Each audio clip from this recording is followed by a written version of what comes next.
విజయవాడలోనూ భారీ వర్షం కురిసింది. ఉక్కపోతతో అల్లాడుతున్న ప్రజలకు కాస్త ఉపశమనం లభించింది. కాసేపు వర్షాన్ని, చల్లటి వాతావరణాన్ని ఆస్వాదించారు విజయవాడ వాసులు. ఇక దీనిపై మరింత సమాచారం మా ప్రతినిధి సాహిత్య విజయవాడ నుంచి అందిస్తారు.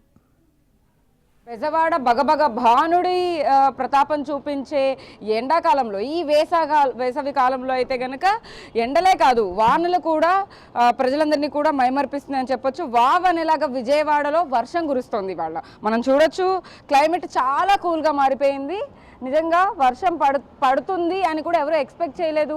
ఎండలు రోజు రోజుకి అధికంగా మారిపోతున్నాయి. భానుడి ప్రభావంతో ప్రజలందరూ కూడా బయటకి రావడానికి అయితే కనుక ఎన్నో ఇబ్బందులు పడుతూ ఉన్నారు. అయితే ప్రతి ఒక్కరు ఎండలు తట్టుకోలేక ఇళ్లలోనే ఉంటూ, లేకపోతే ఏదైనా మాల్స్లోకి వెళ్ళడము, లేకపోతే సేద తీరడానికి ఆ పానీయాలు తీసుకోవడము ఇలాంటివే చూసాము. బట్ కానీ ఫర్ ఎ చేంజ్ వర్షం పడడం అనేది విజయవాడలో కొంచెం ఎగ్జైట్మెంట్ని కలిగిస్తోందని చెప్పొచ్చు.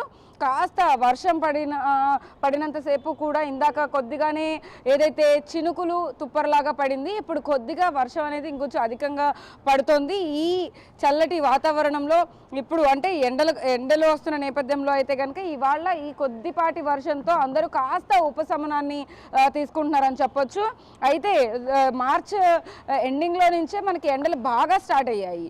అయితే స్టార్ట్ అయినప్పటి నుంచి కూడా ఇంకా మున్ముందు ఇంకెంత ఎండలు రాబోతున్నాయి ఏంటి అని కూడా అందరూ కంగారు పడ్డారు. బట్ కానీ ఇప్పుడు ఏప్రిల్ మొదటి వారంలోనే థర్డ్ ఇవాళ డేట్, ఇవాళ్ళని కొంచెం వర్షం అనేది చినుకులు అక్కడక్కడ పడడంతో అయితే కనుక ప్రజలందరూ కాస్త ఉపశమనం చెందుతున్నారు.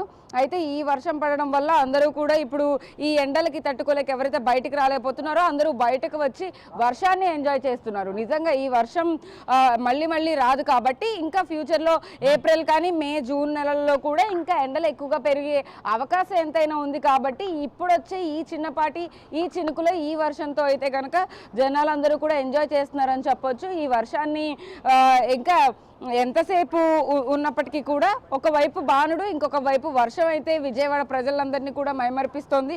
ప్రజలందరూ కూడా దీన్ని కొంచెం ఆకట్టుకుంటోందని చెప్పొచ్చు. ఈ వర్షంలో అయితే కనుక ప్రజలందరూ కూడా కాస్త ఈ ఎండాకాలంలో ఉపశమనం చెందుతూ ఉన్నారని చెప్పొచ్చు. అయితే ఈ వర్షాన్ని చూసేందుకు బయట కూడా ప్రజలు తడుచుకుంటూనే అంటే చూడొచ్చు మనం, కొంతమంది గొడుగు వేసుకుంటూ కూడా వెళ్తూ ఉన్నారు.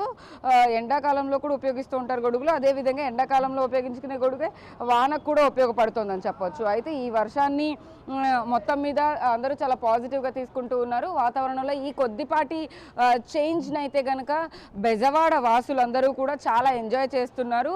ఇంత ఎగ్జైట్మెంట్తో అయితే కనుక నిజంగా బిగ్ టీవీ ఎక్స్క్లూజివ్లో కనుక ఈ విజువల్లో మనం చూస్తే ఆ వర్షం విజువల్స్ కానీ ప్రజలందరూ కూడా నిజంగా బయటకు వెళుతూ కూడా ఆ వర్షాన్ని ఎంజాయ్ చేయడాన్ని మనం క్లియర్ కట్గా చూడొచ్చు. రానున్న రోజుల్లో ఎండ ఎంత పెరుగుతున్నా కూడా ఈ కొద్దిపాటి వర్షం అయితే కనుక కాస్త ఉపశమనాన్ని కలిగించిందని చెప్పొచ్చు. వీడియో జర్నలిస్ట్ శివరామకృష్ణతో సాహిత్య, బిగ్ టీవీ విజయవాడ.